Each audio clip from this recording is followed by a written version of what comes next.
Hello, this is Kara Rickman from Create Your Balance with Literacy. Today I will be showing you how I make my anchor charts for each subject since I teach first grade and I'm self-contained. So I have made anchor charts with the titles and the pictures, and I have a table of contents in the front of the anchor chart spiral. So these are just the pecan anchor charts that I get from Amazon. I just ordered them, and they're different colors, different color sheets, and I really like the size, and I really like the size of the lines too. So I'm just going to share with you my different ones so you can have an idea. And I always put the table of contents here on the first page because, you know, if you are in a bind and you don't remember where your page is that you made your anchor chart, you can always look at your table of contents and find it really easily. So if I want to find characterization, I'm going to turn to page 2. If I'm going to find adverbs, I'm going to turn to page 9. If I'm going to find schema, then I turn to page 14.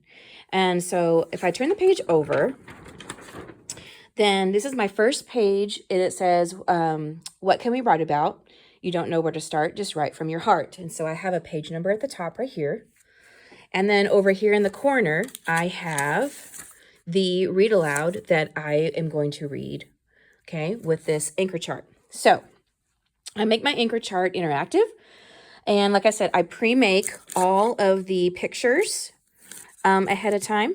And then I have the kids respond with their Post-it notes, and then they can post their facts onto the anchor chart. So at the beginning of the year, we talk about different topics that we can write about.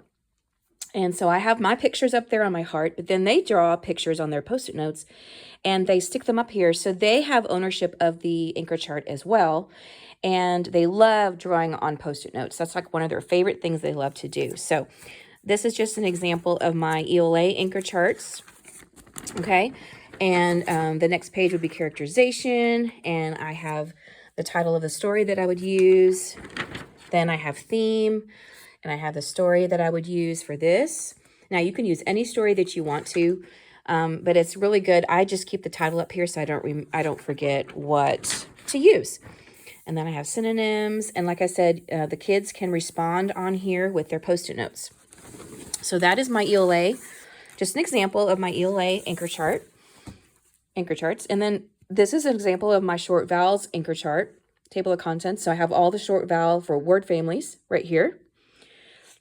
And this is what the first page would look like. So I have a picture of a cat, and this is the at family. And so the kids respond with their at family words, and they put their words, post their words on the anchor chart. And then all of these have an interactive notebook that follows it as well.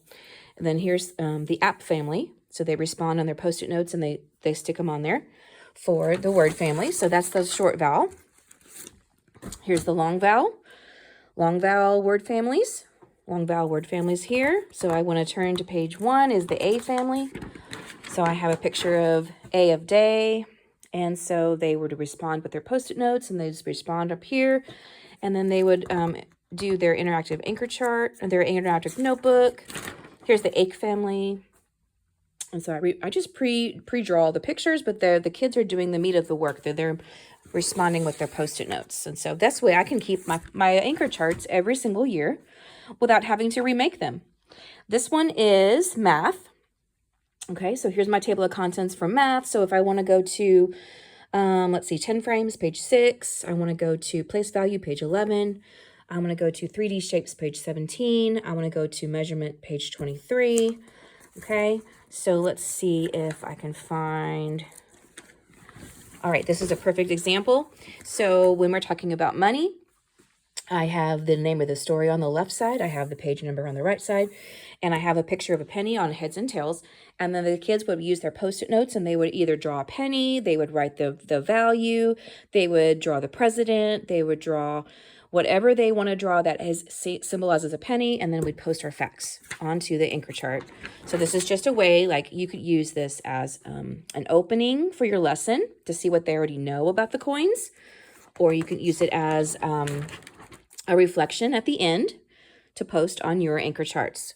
Okay, so that's math. This one is social studies. All right, so if I want to do needs and wants, I go to page 1. If I want to do map symbols, page 6. I want to do George Washington, page 11. I want to go to what is an inventor, page 14. I want to go to Sam Houston, page 24. Okay, so if I turn to George Washington, I have the page number at the top. Then I have the story on the left-hand side, who was George Washington. Now, the kids can use their Post-it notes to respond to different facts about George Washington, and then they can post it on here.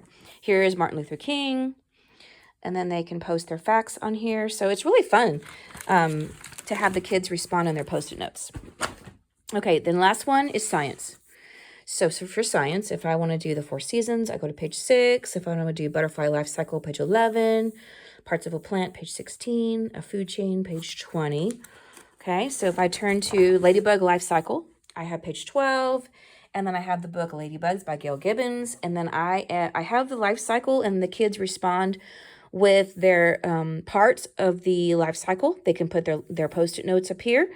Okay, or they can respond to facts. They can draw a picture, draw different pictures of the life cycle. They can write sentences on their Post-it notes and then post them on here. Here's a life cycle of a plant. Same thing. The pictures are already done. They're just posting their ideas, their facts, their pictures about the life cycle. Here's a food chain. And so I have the book that says who eats what. I read that book, and then they're responding with different parts of the food chain. So it's just a really fun way for the kids to interact with their anchor charts. It's a really fun way for them to think about what they're learning. And every year I can reuse all these. I don't have to pre-make them again. And then I just display them on my easel for the week, depending on what skill we're learning. And then I can find my pages easily by having a table of contents. Okay? So thank you so much for watching, and have a great day. Bye-bye.